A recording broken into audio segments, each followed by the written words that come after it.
We are shown Katie, a beautiful young woman, as she stands on a lonely road. Then she goes up to a passing truck and asks for a ride. She has been given a ride by a truck driver, who then approaches her while she is sitting in the car. When he slowly touches her leg, Katie knows what he's doing. Because of Katie's seduction, he takes off his pants and unzips his shoes. When the opportunity arises, she gets out of the truck, taking her luggage with her. The truck driver gets out and runs after the woman while shouting at her again. When Katie reaches a mountain, she notices a house down below. Just the owner isn't there when Katie approaches that house. Thus, Katie is seated in front of the house. Later, when Jess' owner shows up, he recognizes Katie and inquires after her identity and purpose. Around Jess, Katie starts acting sexy. Jess walks into the house and starts milking his cow after telling Katie to leave. Katie keeps on going rather than leaving. He starts talking to Jess, who starts drinking raw cow's milk. Jess, a mine manager for Cimber, lost his wife Belle and their 2 daughters 15 years ago. Katie then makes her way to the front door, stands there and introduces herself to Jess before grabbing her suitcase and going inside the house. When speaking with Katie, Jess discovers that she is his daughter and he gives her access to the house. Only briefly inquires about Katie's mother later, over dinner, before urging her to divulge a little more personal information.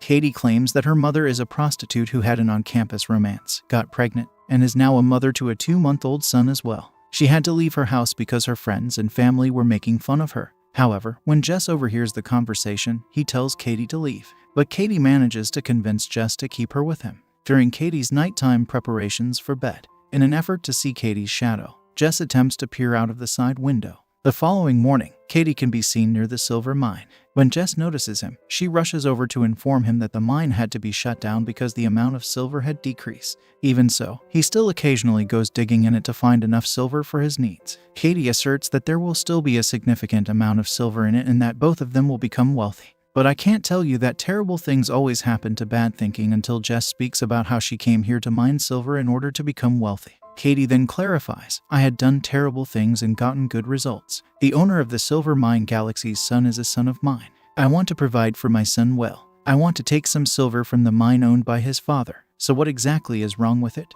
As for Katie, she asserts that he attempted to marry her after getting her pregnant but was rejected because her last name was Tyler. Katie asserts that she would act similarly if she had to make bad decisions for her child. Wash is the name of the Galaxy's son. Then, as Jess walks into church while holding Katie's hand, he uses a microphone to tell everyone about his experience. Katie starts to flee the situation after experiencing terrible feelings.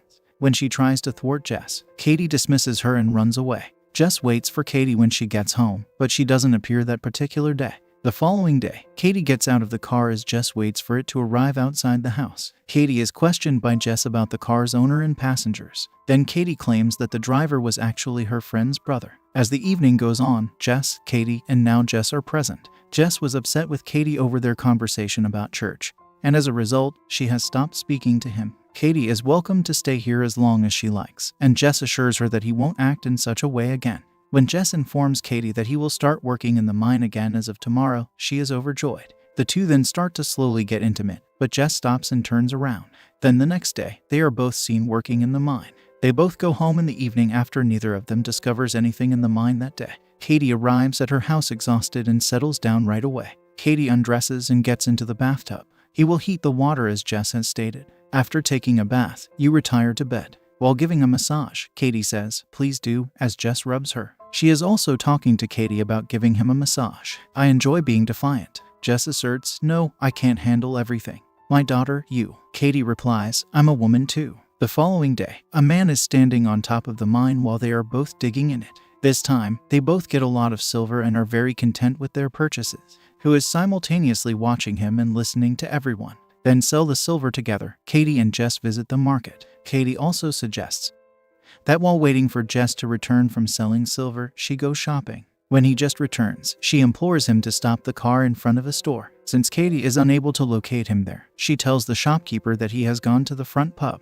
After sitting for a while, Jess returns and sees Katie dancing with a man as she is leaving. But when it's already too late, Katie just starts holding Katie's hand and drives her home. Katie, however, adamantly declares that she will be with them today and declines to go back home. When Katie hears Jess say, sometimes I'd be happy to, Katie turns her away and starts to move on.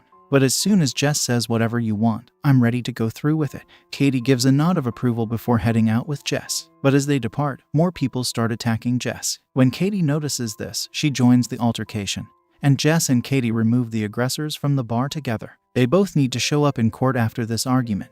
The judge found a daughter in good standing because there was a police investigation. The two of them then immediately go home after having a great time in the car. When Janie, her older sister, shows up, Katie notices that she has also brought Katie's 2-month-old child with her. Katie is informed by Justin, but she enters right away and doesn't pay much attention to him. Jess notices a mark on his stomach when he gives Katie some food at night, though. Janie walks in and tells Katie that Wash is ready to marry her and will pick her up the following day.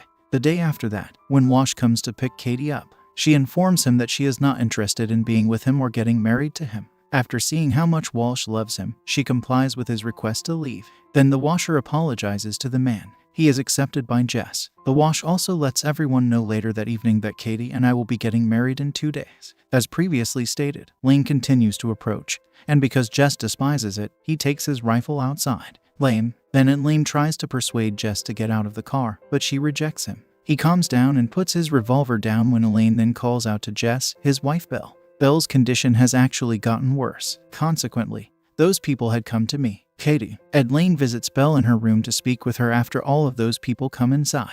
While this is going on, Nell attacks Lane, but the next day at the funeral, Lane kills Belle. When Jess sees a mark on Lane that was also present on Katie's child, he realizes that the child is not his, but rather Lane's only, which explains why they will not kill him. Jess believes that Lane has learned about the mine, so he rushes there with his rifle and finds that Lane is digging in the mine while the two are having a heated discussion. Then Jess shoots him to death. Evelyn informs Jess that Katie is not his child, but rather mine, and that his son also carries this mark. And after throwing his body into the mine, Jess goes back to the Wash house and tells him that, based on the scar on Lane's stomach, which also appears on Adam's stomach, Lane is actually the father of Katie's son. He merely starts the Wash because he wants to humiliate Katie now that he has realized she is not his daughter but rather Lane's. The following day, Katie and Walsh exchange vows. Because of this, Katie gets ready and waits outside the house for the Wash. Katie, however, is extremely depressed because the washer doesn't have a rod to pick her up. After dinner, Jess woos Katie and tells her they'll both start back at the mine the next day.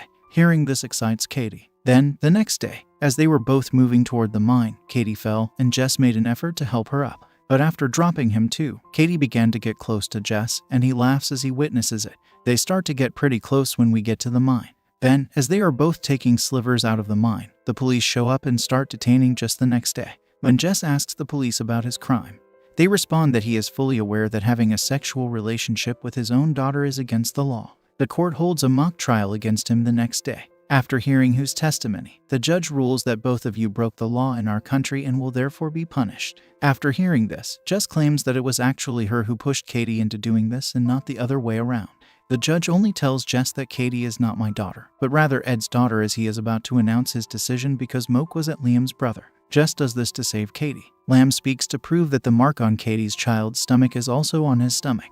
For this reason, he rips the mocker's clothes off and shows everyone his back mark. And this proves that Katie, and not Jess, is the child of Liam. The defendants in both of those insult cases are then declared not guilty. A few days later, Jess and Katie relocate to a new city and the narrative comes to an end.